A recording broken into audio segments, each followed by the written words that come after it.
mga kababayan itong nag-viral may nag-viral na video ito pa yung nakarang December pa to, pero ito yung nag-viral ngayon lang. Alam nyo naman yung Sampaguita girl binantaan umano ng security guard daw. Ayun ang pinakamabigat doon. Itong pobreng Sampaguita girl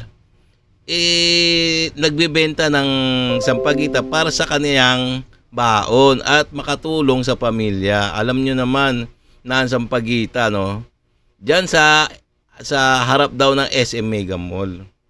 So ngayon nag-viral nga talagang nakakaawa yung bata Ewan natin basta ang sa akin nakita lang natin sa video ay yung pinaka main lang wala pa yung yung umpisa. So kawawa talaga isang pobreng bata tinadya ka ng gwardiya at binantaan pa. So ito yung bibigyan natin ng reaction video, komentaryo, suggestion. Pwede rin naman kayo mag-comments diyan Ito kasi yung viral at matinding balita, mainit na balita sa ngayon. Okay, kung bago ka pa lang sa akin, wag mo kalilimutan, wag niyo kalimutan mag-subscribe sa ngayon at mag-like na rin sa ating YouTube channel. Okay? So tsaka isa pa, itong balitang to galing kay UNTV News and Rescue. Okay? So please paki-subscribe din sa kanya. Okay, umpisa na natin Nagsabi nung gwardiya, pasalamat ka, hindi ako nakasibilyan ako. Kung hindi ako nakasibilyan, nyari ko sa akin. Uy! Parang binantaang pasyente. Parang naka-uniforme. Hindi daw siya naka-uniforme. Kung nakasibilyan ka, yari ang anak ko. Parang nag-ano siya. Huwag kang magpapakita sa akin na nakasibilyan. Ibig sabihin, may bantay siya. Oo. Hindi pa bumabalik. Wow, ganun pala. Meron pa pala ibang kwento Totoo, ang alam ko para sa akin mga kababayan. Totoo, magulang na yung nagsasabi. Doon, sinabi ng bata sa magulang meron pang isang pangyayari na pinagbantaan daw, hindi lang daw talaga pinagbantaan ng gwardiya yung bata, yung pobreng bata na nagtitinda ng sampagita na pag hindi raw swerte daw yung bata, naka-uniforme siya.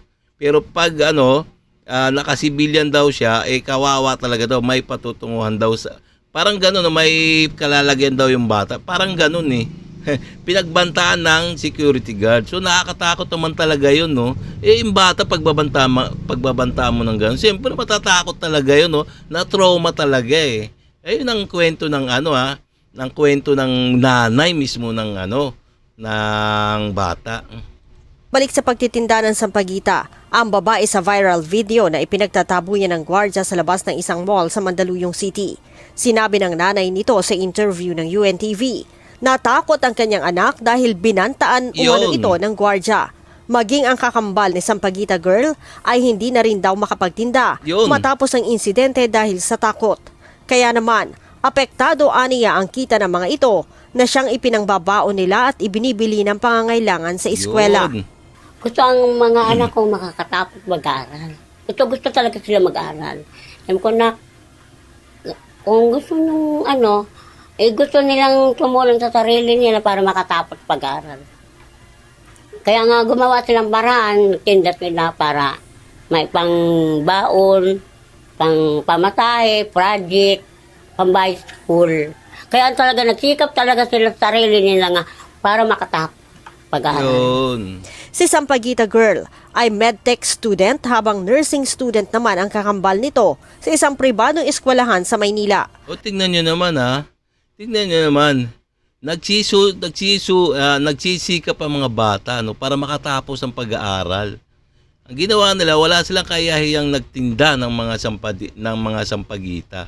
Tapos gaganunin lang sila ng gwardiya Wala talagang puso ang gwardiya Para sa akin opinion lang to sa akin opinion lang to mga kababayan Pareho aniyang may 50% scholarship ang dalawa.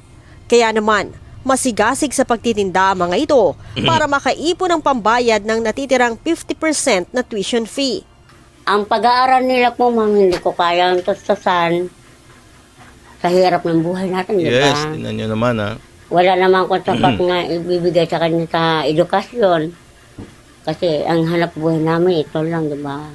Yung tatay namin, lalako-lako na ng pakwan, Oh, melon, yun ha. pinya, saka sampagita. Yun. Hindi tapat sa amin. Sa kabila ng ginawang pang-aabuso at pagbabanta ng gwardya, ayaw na umano magsampa ng kaso ng babae. Ang gusto naman sana namin, Tingnan nyo naman ha. Paano na magsasampa ng kaso, no? Napakahirap nga nila. Wala nga silang kapos na kapos nga sa budget. Tapos magsasampa pa ng kaso. Gastos talaga yun, no? i-demanda. Kaso lang ang anak ko, sabi na wag na mama.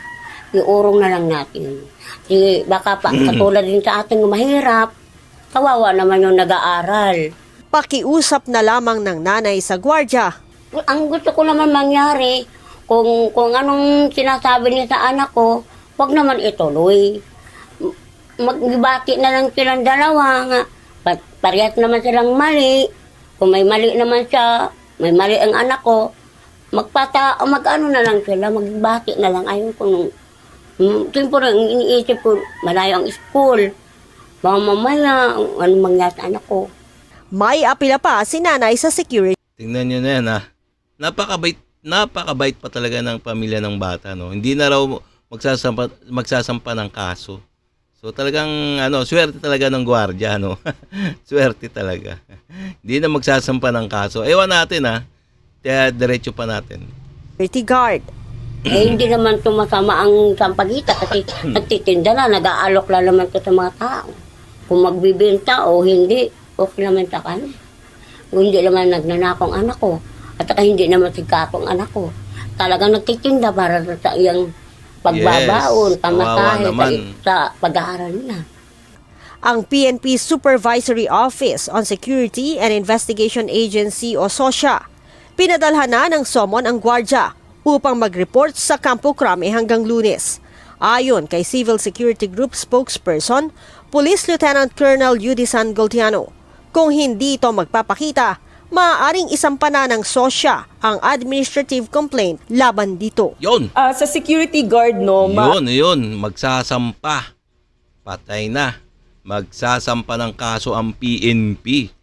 Hindi nga nagsampa ng kaso ang pamilya ng bata, pero PNP. hindi palalampasin ng Philippine National Police, lalo na ang SOSYA. maaari po ang pinaka-minimum nito ay fine. Pero nakikita natin na may mga possible na ma-aggravate na mga scenarios or situation. Kaya po baka maaari pong suspension. And titingnan again, wala pong na-file na complaint no sa local police. Pagdating sa criminal aspect nito, yung local police ang may Yun. jurisdiction. So pagdating naman sa PSA, maari pong fine ang ma-impose na penalty. And titingnan po din natin yung extent, yung gravity ng kanilang lapses or pagkukulang sa pag-handle ng sitwasyon or ng kanilang security agency. Titingnan ho natin kung mayroon din po maaring maipataw na suspension sa kanilang lisensya. Yun. Ang insidente sa viral video ay nangyari noon pang Disyembre. In-upload umano ito ng isang vlogger noong Miyerkules ng gabi na umani ng iba't ibang reaksyon Yun. mula sa mga netizens. Leia Ilagan, UNTV, News and Rescue. Yun, mga kababayan. Ayun naman pala, no? So, mabait naman talaga itong pamilya ng mga bata ng Sampaguita girl. Pero, ito, parang di pa rin ligtas yung gwardiya, no? Mismong Philippine National Police na PNP, ang magsasampa ng kaso. So, mas mabigat to, no? Mas mabigat yata to. Oo, mas mabigat nga to, mga kababayan. Kasi nga, itong gwardiya, talagang kukuha siya ng abogado. Alam nyo naman, pagsasampa ng depensa, no? Kailangan ng kwarta. Kawawang gwardiya, no? Itong security guard. Hindi naman ako kampi sa security guard. Di rin naman ako kampi sa Sampaguita girl. Pag nagbibigay lang tayo ng reaction, kumbaga neutral tayo. So pwede rin na kayo mag-comments dyan, mga kababayan, no? kung ano yung mga saloobin nyo. Okay, no, mga guys, mga kababayan. Kung nagustuhan nyo yung mga ganitong reaction video, katulad ng nitong Sampaguita girl, na nag-viral, mainit na balita to, na inabuso at pinagmalupitan. Parang ganon, parang hindi pinakita ng magandang ugali ng isang gwardiya, no?